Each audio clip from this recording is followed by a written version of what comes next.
পরিচ্ছন্ন শহর গড়ার লক্ষ্যে ঝালকাঠি জেলা যুব দলের সংগ্রামী আহ্বায়ক মোহাম্মদ শামীম তালুকদার নিজ অর্থায়নে দলীয় নেতাকর্মীদের সঙ্গে নিয়ে জেলা শহরের বিভিন্ন ওয়ার্ডে ডাস্টবিন স্থাপন করেছেন।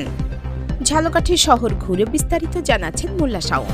জানা গেছে শহরের 9টি ওয়ার্ডে মোট 20টি ডাস্টবিন স্থাপন করা হয়েছে। এই উদ্যোগে স্থানীয়দের মধ্যে ইতিবাচক সাড়া ফেলেছে এবং বর্জ্য ব্যবস্থাপনা উন্নয়নে কার্যকর ভূমিকা রাখবে বলে মনে করছেন সচেতন মহল। এ বিষয়ে শামীম তালুকদার বলেন, মাননীয় প্রধানমন্ত্রী জনাব তারেক রহমানের ঘোষণা বাস্তবায়ন এবং পরিচ্ছন্ন ঝালকাঠি গড়ার লক্ষ্যে আমি এই উদ্যোগ নিয়েছি।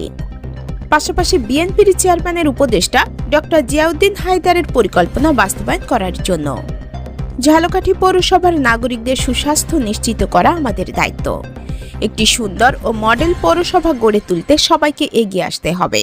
নাগরিকদের সম্মিলিত অংশগ্রহণ ছাড়া এ ধরনের উদ্যোগ সফল হবে না।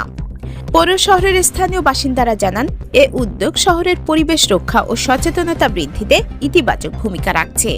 তারা আশা করেন এমন কার্যক্রম অব্যাহত থাকলে ঝালকাঠি একটি পরিচ্ছন্ন ও আদর্শ পৌরসভায় পরিণত হবে। আমাদের চেয়ারম্যান জনাব তারেক রহমান এই উদ্যোগ নিয়েছেন, সারা বাংলাদেশে পরিষ্কার পরিচ্ছন্নতার জন্য যে উদ্যোগ নিয়েছেন তারই ধারাবাহিকতায় আমাদের জিয়া হায়দার স্বপন ভাই কিছু আগেই বলছি সেই আলোচনা করেছেন যে ঝালকাঠির সব সংগঠনের লোক নিয়ে সে বর্ষে যে ঝালকাঠি পৌরসভাকে একটা সুন্দর পরিষ্কার পরিচ্ছন্ন একটা পৌরসভা করতে চায়। তারই ধারাবাহিকতা আমি চেষ্টা করতেছি যে এই ধরনের কাজ।